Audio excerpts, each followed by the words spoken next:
Als Künstler hast du ein Stück weit immer einen Selbstzweifel. Irgendeinem Moment, dieses Ich bin nicht gut genug, das zieht durchs ganze Leben.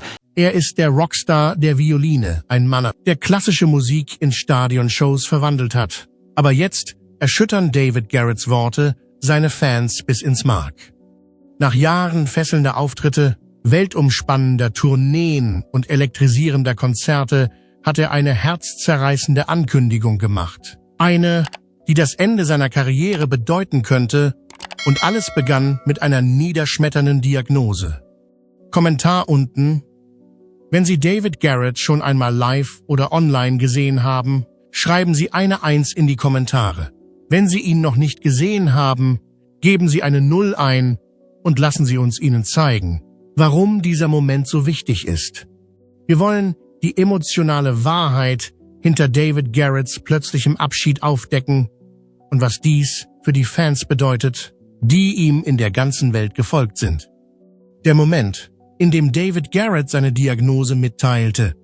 Ende Januar 2018 erhielt die Geigenwelt eine unerwartete Nachricht, als der gefeierte Musiker David Garrett erstmals bekannt gab, dass er an einem Bandscheibenvorfall leidet. Die Ankündigung war ein Schock für seine Fans, die sich auf seine bevorstehenden Auftritte in Europa gefreut hatten. Die erste Enthüllung über Garretts Gesundheitszustand erschien in einer offiziellen Erklärung auf seiner Website. Der Geiger wandte sich persönlich mit einer herzlichen Botschaft an seine Fans. Es tut mir so unglaublich leid, dass ich im Moment keine Konzerte spielen kann. Zusammen mit meinem Team werde ich alles tun, um eine schnelle Genesung zu garantieren, sodass ich euch hoffentlich bald auf Tournee besuchen kann. Diese direkte Kommunikation zeigte Garretts Engagement für Transparenz gegenüber seinem Publikum, selbst in einer schwierigen persönlichen Zeit. Während seine Genesung langsamer als erwartet voranschritt, hielt Garrett seine Fans über seine offiziellen Kanäle auf dem Laufenden. Liebe Freunde, ich fühle mich inzwischen besser, aber leider dauert es länger als erwartet, bis ich vollständig geheilt bin, schrieb er in einem weiteren Statement. Trotz der Rückschläge blieb der Violinist David Garrett in seinen Mitteilungen optimistisch. Das medizinische Team, das Garretts Behandlung beaufsichtigte, prognostizierte stets einen positiven Ausgang. Sein Management-Team betonte, dass die Prognose meiner Ärzte nach wie vor sehr positiv ist und sie eine vollständige Genesung erwarten. Allerdings stellten sie auch klar, dass die Ärzte ihm nicht erlauben würden, aufzutreten, bevor er nicht vollständig geheilt sei.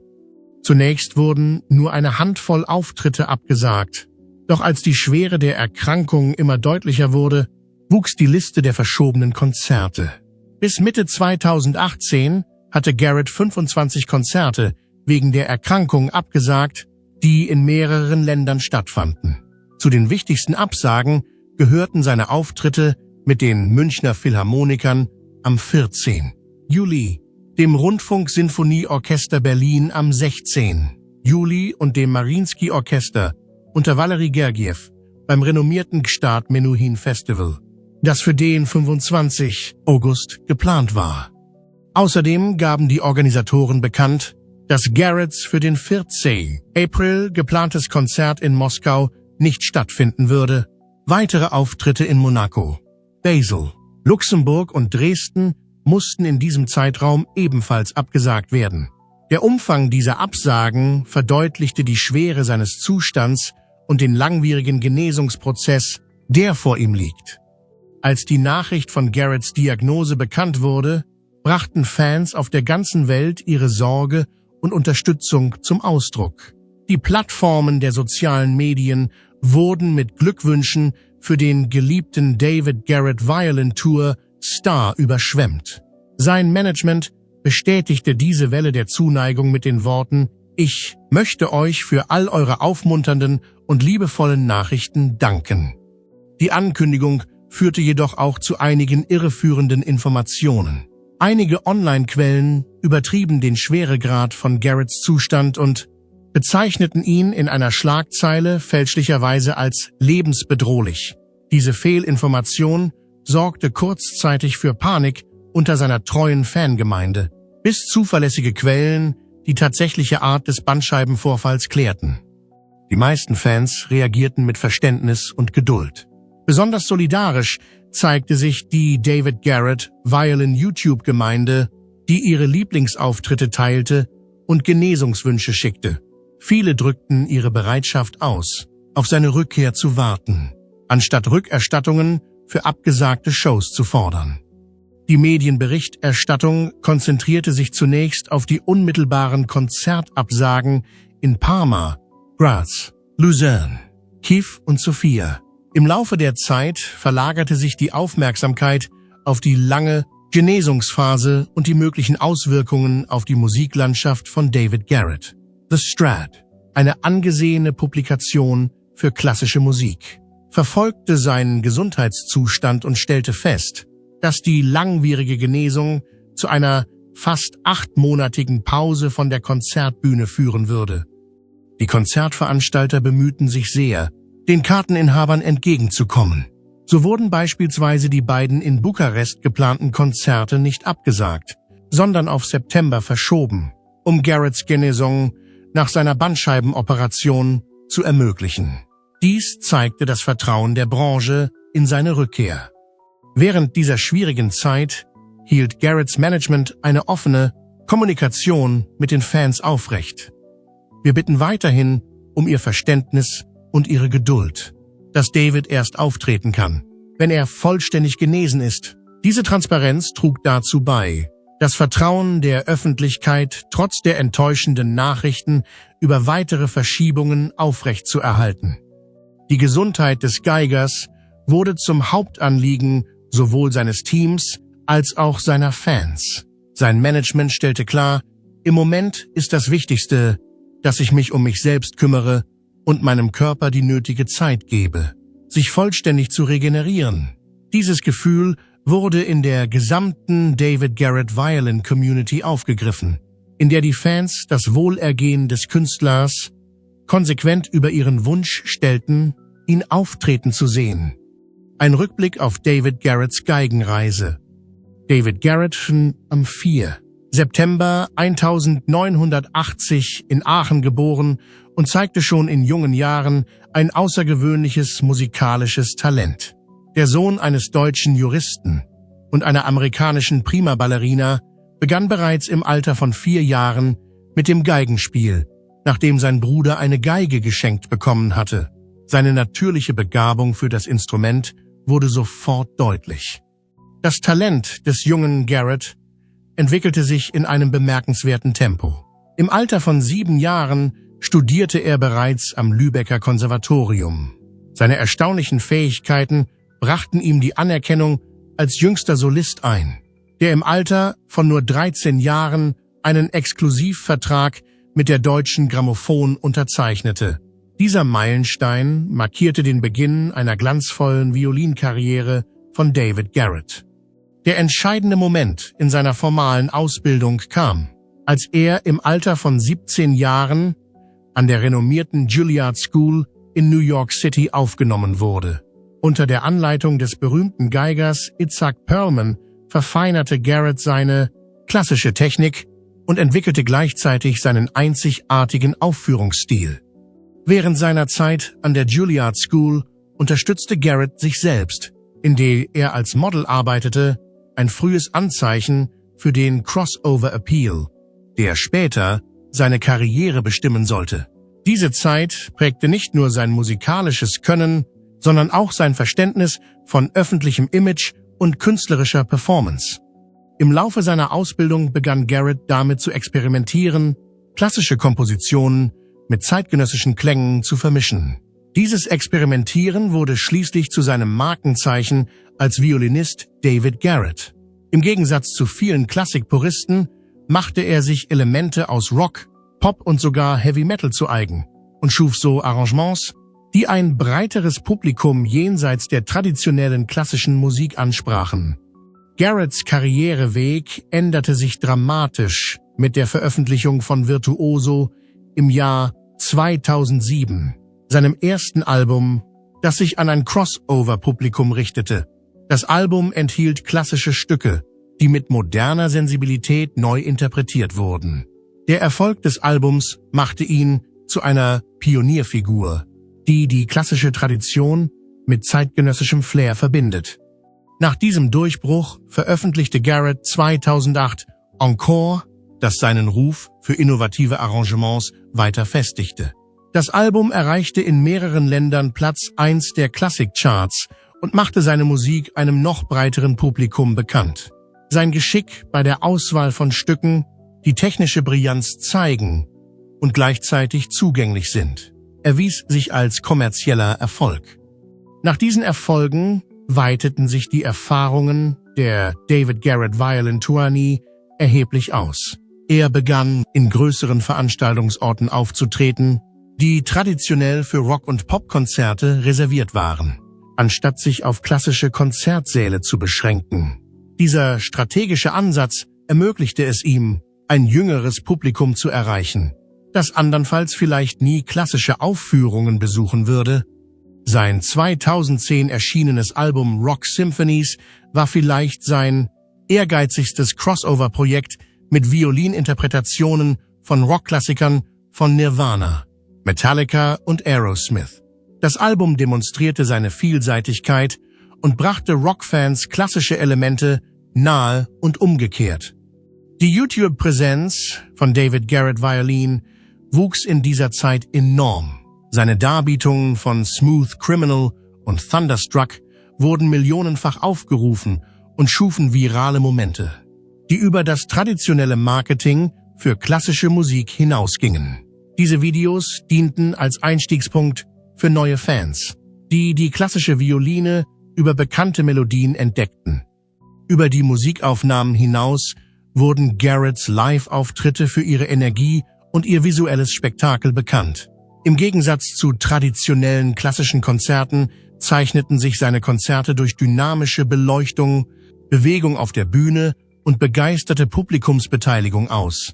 Diese Elemente, kombiniert mit seiner unbestreitbaren technischen Meisterschaft, schufen ein völlig neues Konzerterlebnis für die Fans von David Garrett Violinmusik. Mitte der 2010er Jahre hatte sich Garrett als einer der bekanntesten klassischen Interpreten weltweit etabliert. Sein einzigartiger Ansatz, technische Exzellenz zu bewahren und gleichzeitig populär zu sein, brachte ihm sowohl kommerziellen Erfolg als auch Respekt in klassischen Kreisen ein. Dieses Gleichgewicht ermöglichte es ihm, als Botschafter der klassischen Musik für jüngere Generationen zu fungieren und gleichzeitig das traditionelle Klassikpublikum mit seiner unbestreitbaren Virtuosität zu begeistern. Der Crossover, der die klassische Musik verändert hat. Bei David Garretts Crossover-Ansatz hat die traditionellen Grenzen zwischen den Musikgenres gesprengt und die Art und Weise, wie das Publikum klassische Violinmusik erlebt, grundlegend verändert. Während viele klassische Musiker an starren Grenzen zwischen den Genres festhielten, vertrat Garrett eine revolutionäre Philosophie. Ich war immer der Meinung, dass die Verbindung von Vergangenheit und Gegenwart der beste Weg ist, um ein neues Publikum zu erreichen. Garretts musikalische Reise nahm während seines Studiums an der Juilliard School eine besondere Wendung, wo die Zusammenarbeit zwischen verschiedenen künstlerischen Abteilungen seine Kreativität beflügelte.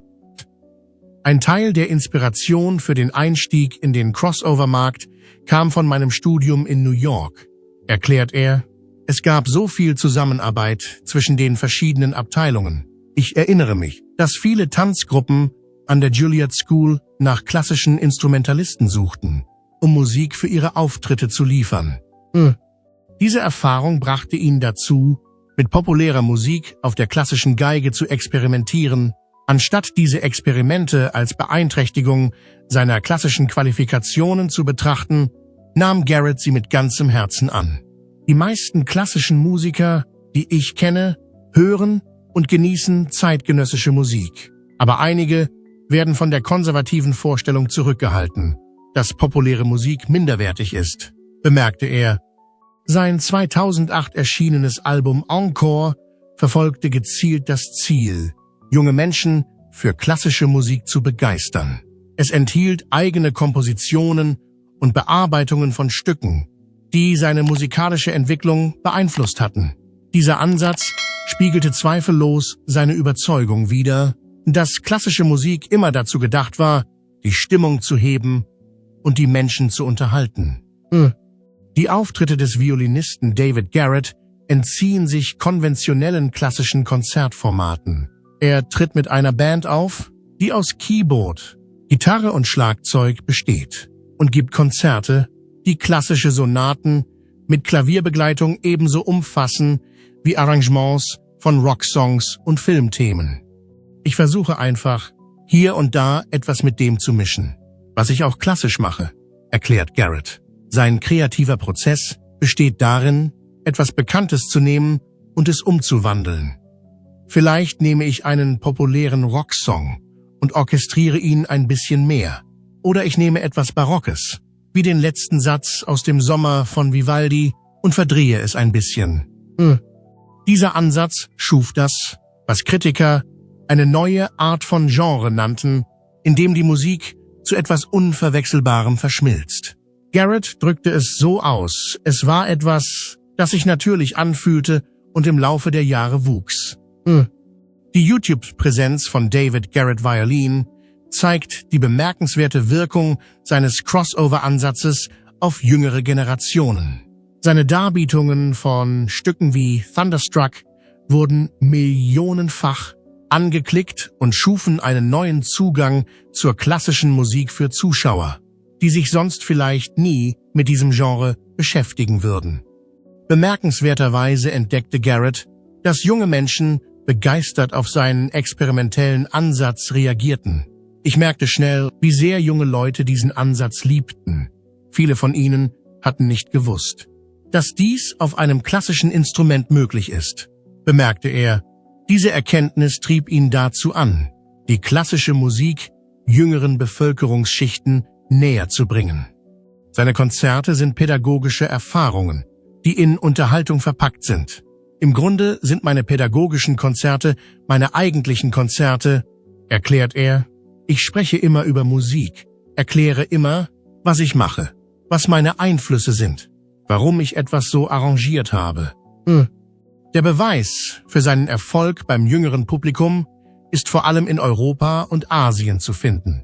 Mein Publikum ist durchweg sehr, sehr jung, so Garrett über diese Regionen.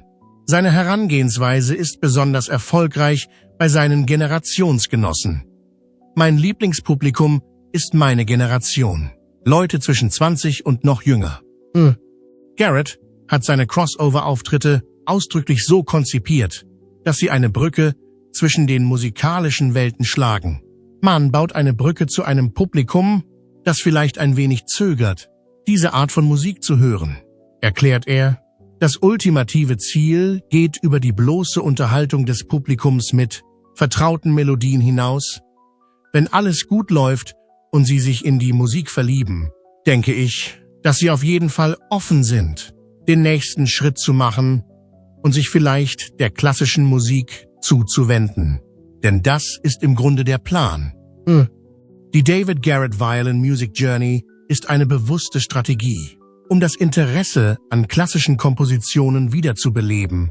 Ich muss keine pädagogischen Konzerte für junge Leute geben, weil so viele junge Leute zu meinen Konzerten kommen, erklärte er. Während seiner gesamten David Garrett Violin Tournee hat er diese pädagogische Komponente beibehalten, um sicherzustellen, dass das Publikum nicht nur die Musik genießt, sondern sie auch versteht. Höhepunkte der Geigentournee von David Garrett. Die elektrisierende Atmosphäre eines David Garrett-Konzerts verwandelt traditionelle Geigenmusik in ein unvergessliches Erlebnis, das noch lange nach dem letzten Ton beim Publikum nachhallt. Im Laufe seiner ausgedehnten Tourneekarriere hat der innovative Geiger magische Momente geschaffen, die sowohl seine technische Virtuosität als auch seine Fähigkeit, mit den Fans auf einer zutiefst persönlichen Ebene in Kontakt zu treten, unter Beweis stellen. Der Start der Millennium Symphony Tour am 20. März 2025 gilt als eine der spektakulärsten Aufführungen, die Garrett bisher erlebt hat. In der ausverkauften Münchner Olympiahalle erlebten über 10.000 Begeisterte Fans eine außergewöhnliche Inszenierung mit einem revolutionären Bühnendesign, bei dem die Orchestermitglieder in einem riesigen Raum positioniert waren, der gleichzeitig als riesige Leinwand diente. Diese geniale Konstruktion ermöglichte es, die Kulisse transparent zu machen, um die Musiker zu zeigen oder sie, je nach Bedarf, in ein visuelles Display zu verwandeln. Ein weiteres atemberaubendes Konzert fand während seines Auftritts in Taormina, Sizilien, statt, wo Garrett das antike Theater im Schatten des Ätna als Kulisse wählte. Zusammen mit dem Orchestra del Teatro Vittorio Emanuele di Messina unter der Leitung von Gianna Frater präsentierte er bei diesem Open-Air-Konzert Repertoire aus seinem Album Iconic mit neuen Arrangements klassischer Meisterwerke. Die Intimität des Aladdin-Theaters in Portland, das nur 620 Zuschauer fasst, sorgte für ein völlig anderes, aber ebenso beeindruckendes Konzerterlebnis. Ein Fan berichtete, David schlenderte den Gang entlang, nur eine Armlänge von uns entfernt, bevor er die Stufen zur Bühne hinaufsprang. Diese Bereitschaft, die vierte Wand zwischen Künstler und Publikum zu durchbrechen, veranschaulicht den Ansatz des Violinisten David Garrett, unvergessliche Konzertmomente zu schaffen. Die Iconic Tour selbst wurde mit 77 Konzerten in 23 Ländern zu einem monumentalen Erfolg. Zuvor hatte seine Alive My Soundtrack Tour im Jahr 2022 32 Konzerte in 11 Ländern umfasst, was Garretts wachsende globale Anziehungskraft verdeutlicht. Auf seinen Tourneen kristallisieren sich immer wieder bestimmte Stücke als Publikumslieblinge heraus. Die David Garrett Violin YouTube-Gemeinde hat unzählige elektrisierende Auftritte dokumentiert, darunter auch seine Interpretation von Kashmir, die Fans nach Aussage der Teilnehmer in den Himmel versetzte. Seine dynamische Interpretation von Thunderstruck brachte Berichten zufolge die Dachsparren in dem alten Gebäude zum Beben, als er das Publikum zur Interaktion aufforderte.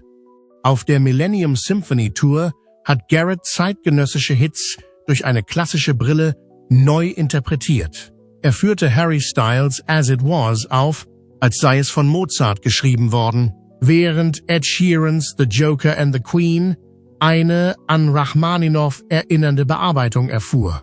Darüber hinaus brachte er Werke von Miley Cyrus, Coldplay, Avicii und Taylor Swift zu Gehör und bewies damit seine kontinuierliche Entwicklung als Crossover-Künstler. Es ist offensichtlich, dass das Musikerlebnis mit David Garrett Violin über die traditionellen Grenzen einer Aufführung hinausgeht. Ein Besucher seines Konzerts in Portland gestand, dass er sich nach dem Konzert emotional ausgelaugt fühlte, was die starke Wirkung seiner Auftritte unterstreicht. Ein anderer Fan bemerkte, dass die Konzerte von Schulkindern bis hin zu älteren Menschen besucht werden, wobei Paare zwischen 30 und 50 Jahren überwiegen, was Garretts generationsübergreifende Anziehungskraft unterstreicht. Die David Garrett Violin-Tournee-Erlebnisse zeichnen sich durch seine charakteristische Mischung aus technischer Brillanz und Publikumsnähe aus. Wie ein Konzertbesucher bemerkte, sein Spielte war erstaunlich, seine Anekdoten charmant, sein Lächeln warm und er reagierte auf die Rufe und den Applaus nach jedem Lied. Diese einzigartige Kombination aus virtuosem Können und echtem Engagement für das Publikum macht Garrett auch weiterhin zu einem der fesselndsten Künstler der zeitgenössischen Violinmusik. Wie die Fans auf seinen Abschied reagierten. Als sich die Nachricht von David Garretts Bandscheibenvorfall in seiner treuen Fangemeinde verbreitete, gab es eine bemerkenswerte Welle der Unterstützung von Fans, die eine tiefe Verbindung zu dem Crossover-Violinvirtuosen aufgebaut hatten. Die unerwartete Ankündigung löste eine Welle der Besorgnis und Ermutigung aus, die zeigte, welch großen Einfluss seine Musik auf das Publikum in aller Welt hatte. Als Garrett seine enttäuschenden Neuigkeiten persönlich mitteilte, es tut mir so unglaublich leid, dass ich im Moment keine Konzerte spielen kann, reagierten die Fans sofort mit einer Lawine von Unterstützungsnachrichten. Seine Konten in den sozialen Medien wurden zu virtuellen Treffpunkten, an denen seine Bewunderer ihr Verständnis und ihre Geduld zum Ausdruck brachten. Als Reaktion auf die herzliche Entschuldigung des Geigers stellten unzählige Fans seine Gesundheit über ihre Enttäuschung über abgesagte Konzerte. Viele wandten sich direkt an ihn mit persönlichen Botschaften wie: Ich habe deinen Auftritt im Bushnell gestern Abend in Hartford geliebt. Du warst absolut brillant, David.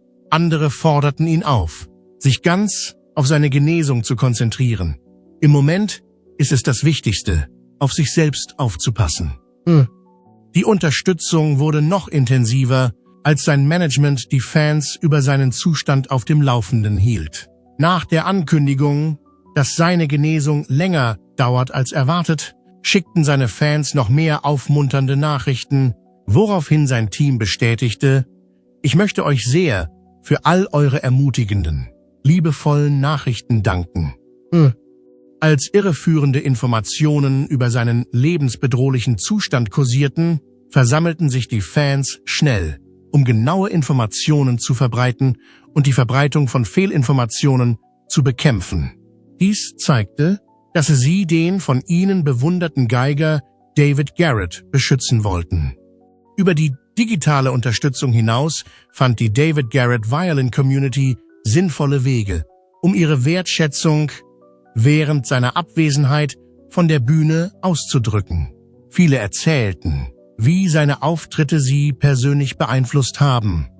Ich konnte nicht sprechen, klatschen, aufstehen oder sonst etwas. Ich war in diesem Moment, schrieb ein Konzertbesucher über ein früheres Erlebnis. Ein anderer verriet, dass er nach dem Besuch eines Konzerts sagte: Ich habe letzte Nacht kaum geschlafen, weil ich seinen Auftritt im Kopf durchgespielt habe. Die emotionale Wirkung von Garretts Musik auf die Fans wurde immer deutlicher, je mehr von ihren Erfahrungen berichteten. Ein Fan beschrieb, dass sie sich emotional ausgelaugt fühlte, nachdem sie ihr erstes David Garrett Violin Live-Konzert erlebt hatte, was die tiefe Verbundenheit vieler mit seinen Auftritten unterstreicht. Einige Fans bewiesen außergewöhnliche Loyalität, wie die Frau, die jedes Konzert besucht hat, das David in den letzten 3 Jahren gegeben hat.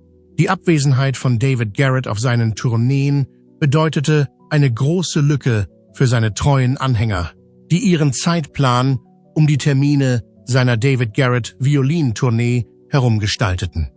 Während seiner Genesungsphase unterstützten die Fans ihn auf kreative Weise.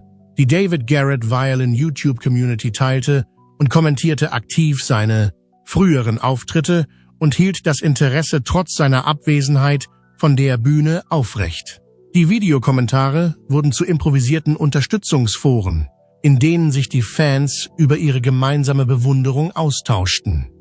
Die Reaktionen der Fans zeigten, dass Garrett ein einzigartig vielfältiges Publikum kultiviert hatte. Seine Auftritte zogen Frauen im Alter von 11 bis über 80 an, was seine beispiellose generationsübergreifende Anziehungskraft beweist.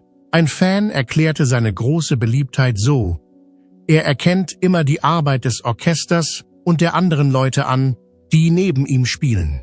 Die Art und Weise, wie er jedes Lied, ob klassisch oder nicht, vorträgt, ist einzigartig. Das durchgängigste Thema in den Reaktionen der Fans war zweifellos Geduld und Verständnis. Trotz der großen Enttäuschung über die 28 abgesagten Konzerte wiederholte sein Publikum immer wieder die Botschaft seines Managements: Wir bitten weiterhin um Ihr Verständnis und Ihre Geduld, dass David erst auftreten kann, wenn er vollständig genesen ist. Diese kollektive Reaktion der Fans verstärkte das, was das Musikerlebnis mit David Garrett Violin so besonders machte: eine echte Verbindung zwischen Künstler und Publikum, die über die typische Beziehung zwischen Künstler und Zuhörer hinausging. Wie ein Fan nach seinem Auftritt zusammenfasste: Ich bete, dass er so bleibt und sich nicht von den Medien zerstören lässt. Der Einfluss von David Garrett auf die moderne Geigenmusik. Über seine Auftritte und sein Crossover-Appeal hinaus hat David Garrett die moderne Violinmusik durch seinen innovativen Ansatz und seine Zugänglichkeit nachhaltig geprägt. Sein Einfluss reicht weit über die Konzertsäle hinaus und prägt die Art und Weise, wie jüngere Generationen die Violine als Instrument wahrnehmen und sich mit ihr auseinandersetzen. Garretts technisches Können in Kombination mit seiner zeitgenössischen Sensibilität hat unzählige junge Musiker dazu motiviert, zum Geigenspiel zu greifen. Im Gegensatz zu traditionellen klassischen Geigern zeigt der Geiger David Garrett, dass eine klassische Ausbildung als Grundlage für kreativen Ausdruck in allen musikalischen Genres dienen kann. Der Garrett-Effekt manifestiert sich vor allem in seiner Fähigkeit, klassische Violintechniken für die heutige Musiklandschaft relevant zu machen. Junge Geiger erleben, wie er die traditionellen Fertigkeiten beherrscht und schätzen gleichzeitig, wie er diese Grundlagen auf die zeitgenössische Musik anwendet. Dieser duale Ansatz hat viele dazu inspiriert, eine formale Ausbildung zu absolvieren, die sonst vielleicht von der vermeintlichen Starrheit der klassischen Musik eingeschüchtert worden wären.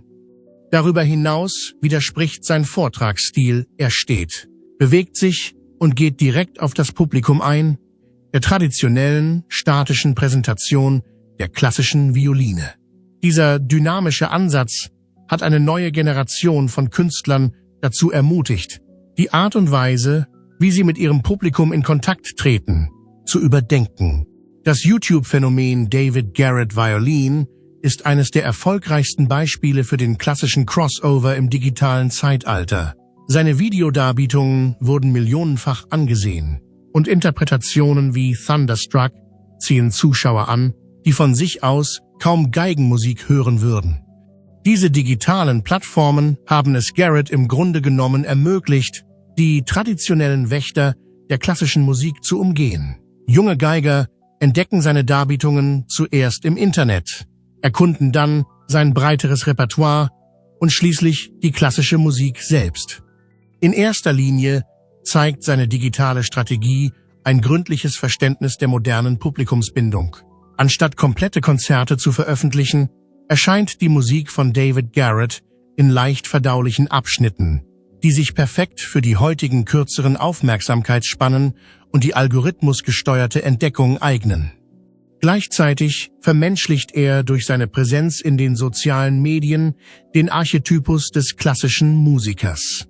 Durch das Teilen von Inhalten hinter den Kulissen der David Garrett Violin Tour zusammen mit Auftrittsclips schafft er ein zugänglicheres Bild dessen, was ein klassischer Musiker im 21.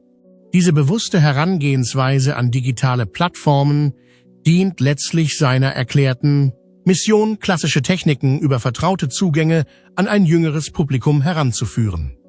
Was David Garrett zu einem einzigartigen Violinisten macht. Im Mittelpunkt des Phänomens David Garrett Violin steht ein Musiker, dessen Kunstfertigkeit sich einer konventionellen Klassifizierung entzieht. Seine außergewöhnlichen Fähigkeiten haben das Publikum auf der ganzen Welt durch eine Kombination aus technischer Exzellenz und magnetischer Bühnenpersönlichkeit in ihren Bann gezogen. Die Grundlage von Garretts unverwechselbarem Spielstil liegt in seiner bemerkenswerten Fähigkeit, technische Präzision mit tiefem emotionalem Tiefgang zu verbinden.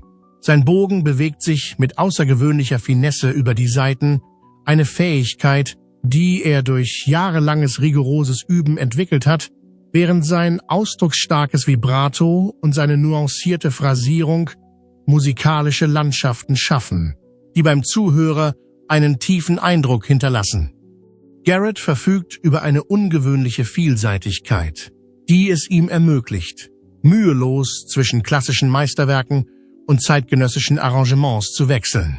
Diese Anpassungsfähigkeit unterstreicht sein unermüdliches Bestreben, unabhängig von Genregrenzen, kohärente musikalische Erzählungen zu schaffen. Fans beschreiben sein Spiel oft als einzigartig perlend, was möglicherweise auf sein charakteristisches schnelles Vibrato aus dem Handgelenk und seine besondere Art der Akzentuierung von Noten zurückzuführen ist. Ein bemerkenswerter Aspekt seiner Auftritte ist das Auswendiglernen ganzer 90-minütiger Programme, während sich die Orchestermitglieder auf Notenblätter verlassen.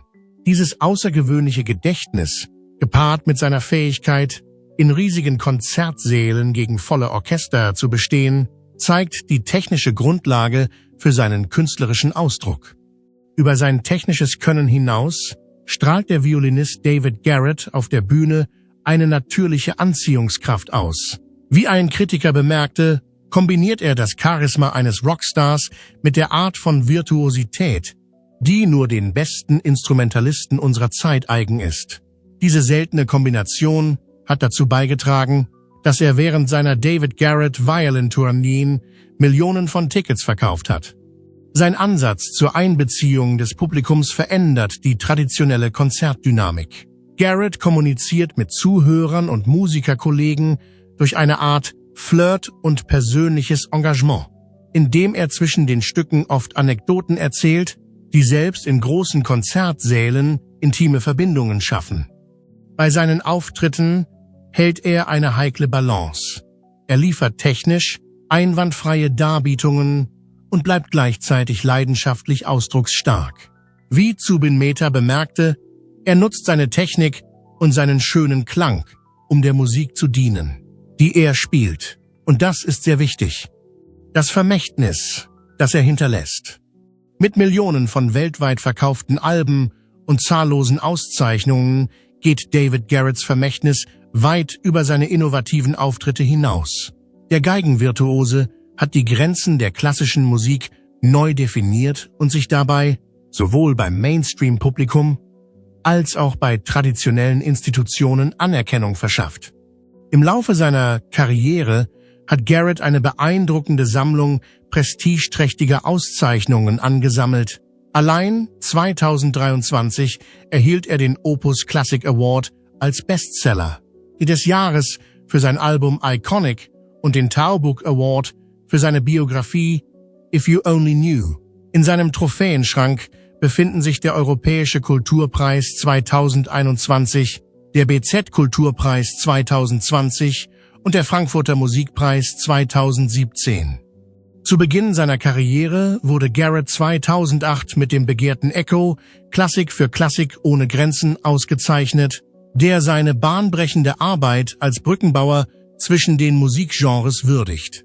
Sein Crossover-Erfolg brachte ihm zusätzliche Anerkennung durch die Goldene Kamera für Beste Musik International im Jahr 2010 und den prestigeträchtigen Bambi Award in der Kategorie Klassik im Jahr 2013. Interessanterweise gehen seine Leistungen über die musikalische Darbietung hinaus und sind rekordverdächtig. Zwischen 2008 und 2011 hielt Garrett den Guinness-Weltrekord als schnellster Geiger der Welt und stellte damit seine außergewöhnlichen technischen Fähigkeiten und sein künstlerisches Gespür unter Beweis.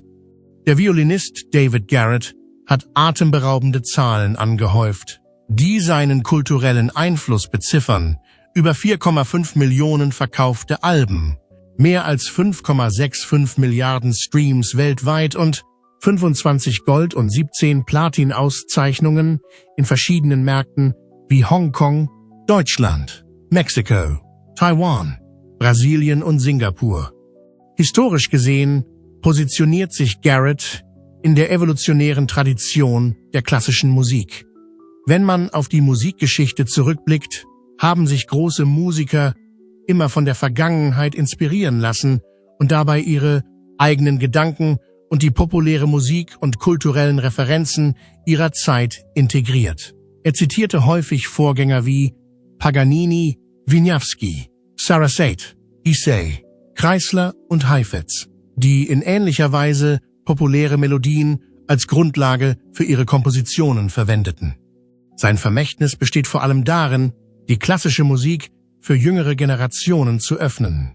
Ich hatte immer das Gefühl, dass die Verbindung von Vergangenheit und Gegenwart der beste Weg ist, um ein neues Publikum zu erreichen, erklärte er.